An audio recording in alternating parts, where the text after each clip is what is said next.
Istanbul, the vibrant metropolis on the Bosphorus, has never been a center of Western classical music.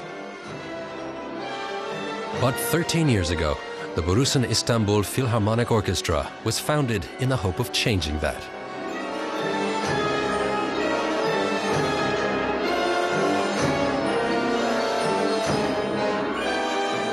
The aim is, of course, like all the orchestras probably in the world, is to be among the world-class, S-class orchestras. We are working for that really hard. Ahmet Kocabiyik funds the orchestra. He's the CEO of the Borusan holding company, whose business dealings bring in billions of euros. He donates some 4 million euros to his orchestra each year. Ahmet Kocabiyik declines requests for television interviews. We're told he prefers to keep a low profile. But Sasha Götzl, who's been the orchestra's artistic director and chief conductor since 2008, has nothing against the limelight.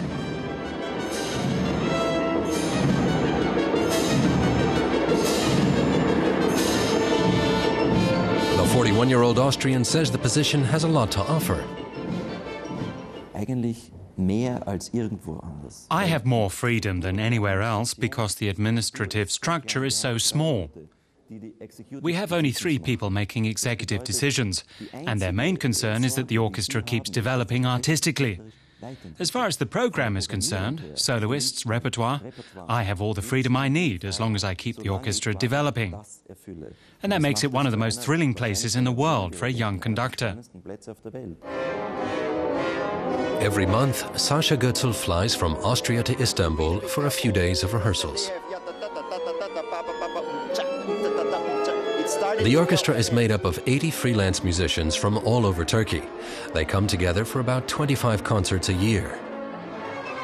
Their biggest achievement to date was an invitation to play at the opening of the prestigious Salzburg Festival, a first for an orchestra from Turkey. The way we played in Salzburg gave a jolt to the whole classical scene in Turkey. We were all over the Turkish media. And the coverage made people realize that Turkey has an orchestra that has earned a place in the international scene. Even in Austria, one of the centers of classical music.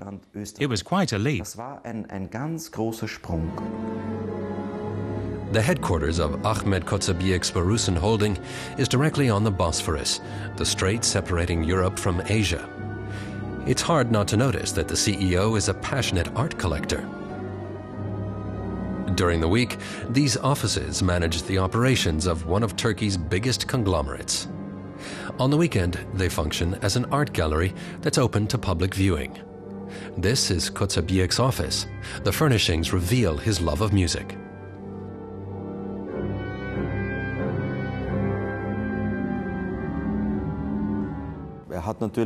There are certain composers that he really likes, Beethoven, for example. But last year we never played a single Beethoven symphony and it didn't bother him. He's incredibly curious about new compositions. Every time we play one of these big new pieces, he sits in the audience. He can't always come because he's often away on business, but he has a very positive attitude and always really supports us.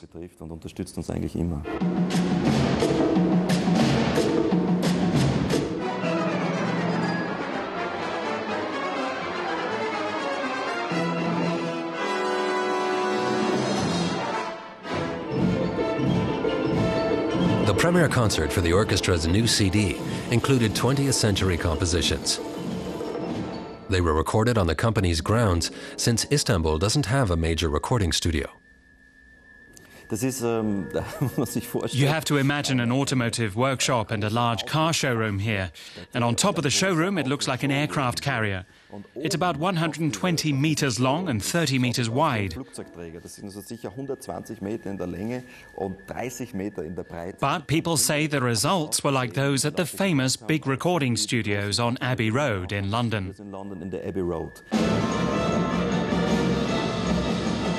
The orchestra plays most of its concerts in the conference center, which is an acoustic compromise. But its 1,600 seats are regularly sold out. Finding a venue to play in is a problem. It's hard to believe, but Istanbul, which is more than 1,000 years old, doesn't have a good concert hall. We're doing everything to try to build one, but there's no space in the center of Istanbul.